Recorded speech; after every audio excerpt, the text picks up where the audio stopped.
Bismillahirrahmanirrahim. Assalamualaikum warahmatullahi wabarakatuh. Oke, teman-teman, kali ini saya mendapatkan tugas untuk menjelaskan baris per baris dari sebuah program dengan menggunakan bahasa pemrograman Kotlin. Nah, di sini kita bagi ada 10 baris, teman-teman ya. Untuk baris pertama, di sini ada data class, person, file name, string, file age, integer.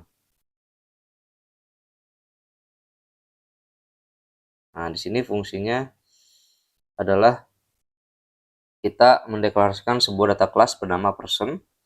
Kemudian person ini memiliki dua properti, yakni name bertipe string dan age bertipe integer. Data class secara otomatis menghasilkan beberapa fungsi, teman-teman, seperti itu: string, equals, hashcode, dan copy yang memudahkan manipulasi objek. Nah, ini ya, string, variable string, tipe data integer. Oke, selanjutnya di baris kedua ini kita akan mendeklarasikan sebuah variabel, teman-teman ya. Nah, name adalah variabel bertipe string yang menyimpan nama Alice, kemudian dan tidak dapat diubah, teman-teman ya, nilai ini karena menggunakan val. Kemudian age adalah variabel bertipe integer yang menyimpan nilai 30. Nilai ini dapat diubah karena menggunakan var.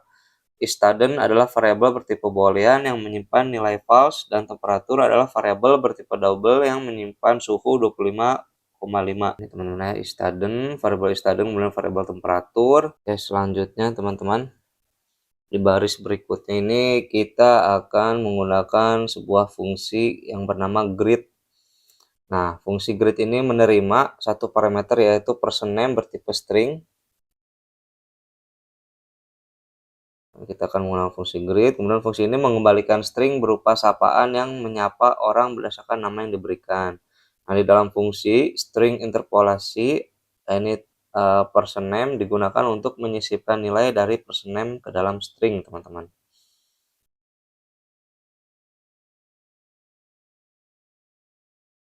Oke, selanjutnya.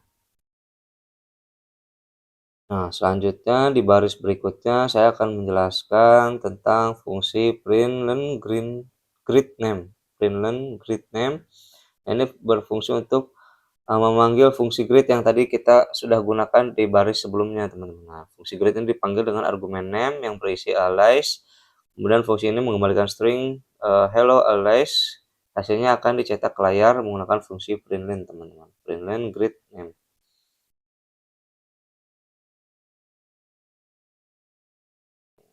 Fungsi greet yang tadi kita sudah gunakan di baris sebelumnya, teman-teman.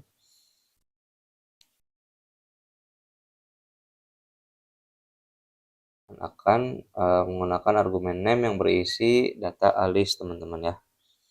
Nah, sudah dideklarasikan di atas sebelumnya. Oke, next.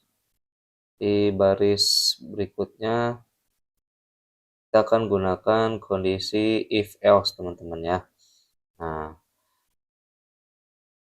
penjelasannya adalah program memeriksa apakah age atau umur dalam kurung 30 ini lebih besar dari atau sama dengan 18.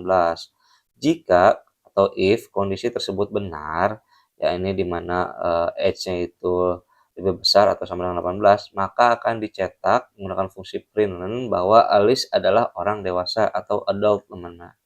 Name is an adult. Namun jika tidak, maka akan dicetak dengan menggunakan fungsi println name is a minor, teman-teman. Nah, ini fungsi if else, teman-teman ya. Oke, selanjutnya di baris berikutnya ini kita akan menggunakan struktur when, teman-teman ya. Nah, di sini ada variabel bernama day of week di set ketiga, teman-teman. Day of week sama dengan 3 yang menunjukkan ini hari Rabu atau Wednesday. Nah, struktur when memeriksa nilai dari day of week, teman-teman, dan mencetak nama hari yang sesuai. Jadi when ini memeriksa nih day of week ini dikasih nilainya berapa, 1, 2, atau 3, teman-teman. Karena day of week-nya adalah 3 yang sesuai dengan perintah adalah dia akan menampilkan Wednesday atau Rabu, maka hasilnya adalah Wednesday. Nah, jika tidak, maka akan ditampilkan invalid day, teman-teman. Itu. Nah, jika 3, day of week-nya 3 itu dia akan menampilkan println Wednesday ya, akan menampilkan Wednesday atau Rabu. Oke, selanjutnya di baris berikutnya ini kita akan membuat sebuah objek person. Nah, file person sama dengan person name egg, println person details titik 2 person. Nah, sebuah objek person dibuat menggunakan konstruktor person name, age dengan nilai name yaitu Alice yang sudah kita deklarasikan sebelumnya. Kemudian age-nya itu 30 teman-teman, sudah kita deklarasikan juga sebelumnya.